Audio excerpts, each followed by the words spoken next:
Hello and welcome to The Great Debate. I am your host, Chris Taylor.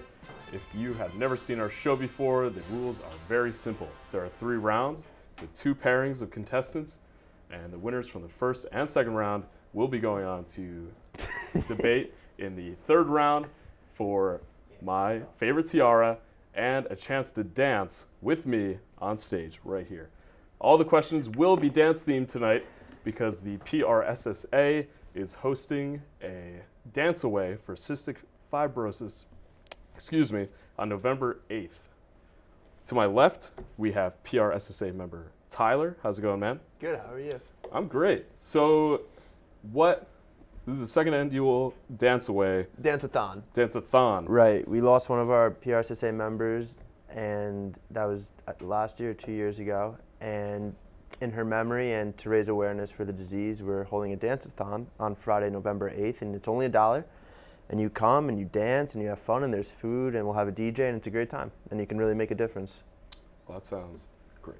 And to my right, we have Max Schatz. How's it going, Max? Hi, Chris. Great. How about yourself? I'm doing really well. You are also a member of PRSSA. I am. Well, that's great. Is that in the student center? For the dance-a-thon? No, it's in the rec center. The rec center. Yes. Okay, great. Sounds Lots really of food, great. lots of dancing, lots of fun. Awesome. Okay, so our first dance-themed question is Dance Moms versus Dancing with the Stars. Go right ahead. I think clearly Dance Moms is superior because I think particularly in recent history, if you look at Dancing with the Stars, they're getting C-list celebrities at best. Dance Moms is able to stay consistently relevant. It is in your hometown. It's people you could know. And it's constantly relevant and interesting. Well, here's what I would say about that, though. Dance moms are literally forcing their children, who are like precognitive, you could argue, to dance and to make and wear like these revealing costumes that people are saying like sexualize these children in America, and it gives us really a bad reputation. And these kids don't really have much of a choice to partake in these pageant shows. Mm-hmm. Well, here's the issue with that.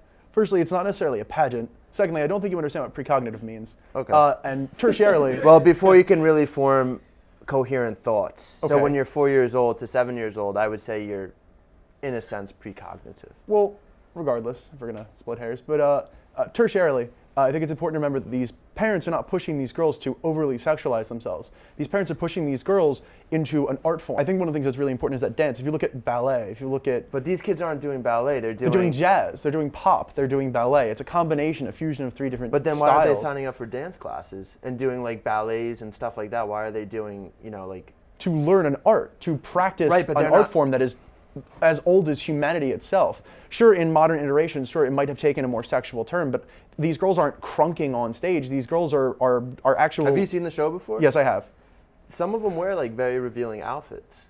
And they're all made up in makeup, and some of the kids, like, what makes it so appealing is like they have these breakdowns where like, we don't want to do it anymore, but the moms are so in their face like, no, you have to do this. The parents are pushing their children to succeed. Debatable. To study an art. But do you think that winning and losing is that important at that age, or should it be more about like learning dance? I mean, it is like about learning dance. If you're talking saying you're pushing them to succeed. You are pushing them to succeed. You're pushing them to learn how to develop this talent and to use these skills for your life. I don't think I've ever heard a more thought out argument about dance moms. I don't think I've ever thought more about dance moms, to be honest with you. What about Dancing with the Stars? Has there been an interesting person on Dancing with the Stars in the past year? Yeah, I can name a bunch. Really? Name 3. Snooki. Oh, super. Wow, relevant. And if you don't think Snooki is interesting. Is a dance mom. It's a rare occurrence. So she's dance you mom hit 2 on birds Dancing with one stone there. Bill Nye the Science Guy. Uh-huh. And then who looks like Frankenstein when he's dancing, let's be serious. Does it? It's interesting. He stomps around the stage like he's having some kind of fit.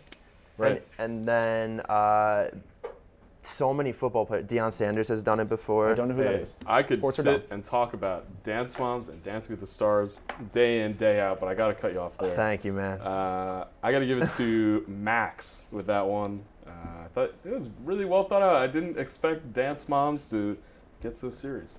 Thank you. I mean, it strikes a personal note with me. Is your mom a dance mom? She might have been. Sandy is, Sandy. She's Sandy constantly Schatz. pushing me to succeed, yeah. All right. Well, Sandus. I'm calling. Sandus? Sandus. Oh, okay. All right. The next question is school dances versus school lunches. No brainer. School lunches for the win. 100%. Uh-huh. Eating is a necessity. If you don't eat, you die. So school lunches. Some people would argue if you don't dance, you will also die. I don't know any of those people. I argue if you do eat the food supplied for a school lunch, you will die. That food is terrible. Highly subsidized by the government. You know, some people slop, don't eat mush. at all except for their school lunches. That in some communities that are poor, like if they don't have their school lunches, they die. I am completely aware And of they that. don't but I eat think at that- all for the rest of the day. But I think you're talking about so the for you to quality say of that the they're food. what's You're the- talk- if you're do talking you know about- the quality of their food? Yeah, it's terrible. That's the quality. Yeah, I would debate that. that's what we're doing. I know, but it's definitely not. Have you eaten school lunches? Yes, I did. And what was the experience like? I thought it was pretty terrible across the board. Domino's Pizza Day. Do you have that though? That was pretty dope. We didn't have Domino's.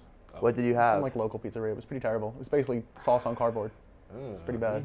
But I think if you're talking about the importance for development, for long-term future goals, I think you definitely have to go to school dances. A school dance is that you're in Max, that you're grinding. literally saying that dancing is more important than eating right I'm now. not saying it's more important than eating. I'm saying You that no, in I'm the pretty sure you long just said term. that. I'm saying in the long term for life experience. If you're talking about what do you learn from Eating from is definitely something you should be it's experiencing not an in terms of life. experience, it's a necessity, it's a postulate, it's a thing that exists. If you're talking about something that actually adds to the quality and experiences that you have in your life, I think you have to understand a school dance is this thing where everyone's kind of awkward and it teaches you how to socialize and teaches you how to Sitting at a interact lunch with table others. isn't socializing. I do think it's socializing, but we're not talking about the lunchroom. We're talking about actually eating the lunches. The school All No, right. I lunches think we're themselves. just talking about This is school a lunch really in general. really heated debate. You gotta eat to live. You gotta dance to live. That's what I always say. I gotta give it to Tyler with school lunches on this one. You do need to eat to live. That is a fact. You can quote Tyler on that one. Our final tiebreaker question is cha-cha slide or the Cupid shuffle.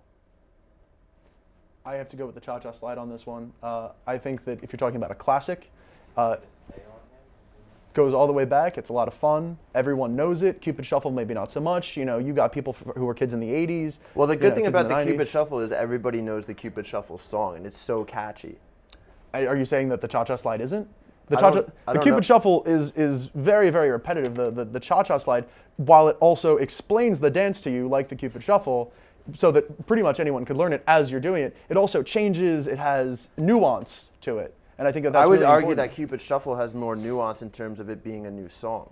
I disagree in the sense that being nuancical, having changes and differentiation in what you do in each different layer of the song, in each different It's step played of the song. out though.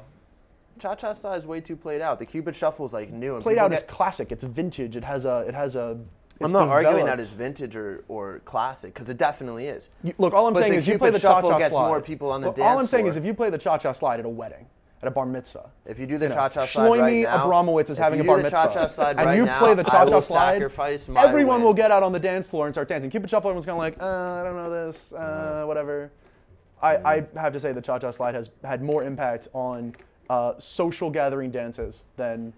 I may say Cupid Shuffle by I would far. agree it has more impact, but I wouldn't agree that So it's a more. so you agree with me? I would not agree that it's a more fun song to participate in because the beat is so much catchier. It has a little bit more of a livelier, spicier element than the cha-cha slide because the cha-cha slide, like you said, is such a classic song that people have done it so many times they're kind of burnt out from it. They hear the cha-cha slide come on, they're like, oh, that again. So you'd rather do the exact same moves in the Cupid Shuffle over and over and over again than do something that's varied and different and has Yeah. a certain element of variety to it. I don't think the Cupid Shuffle is the same move over and over again. It's the same basic set of moves over and over again. You could say the same for the cha-cha slide. Slide to the left, slide to the right. You're sliding the whole time.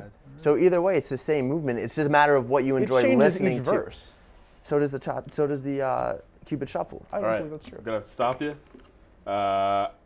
Max, you're one step closer to not only dancing with me on stage, but wearing this tiara. Oh man. I'm sorry, Tyler.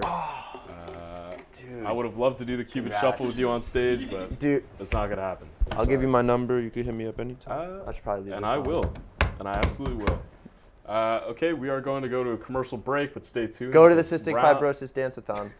And a lot round of fun. 2 is up next.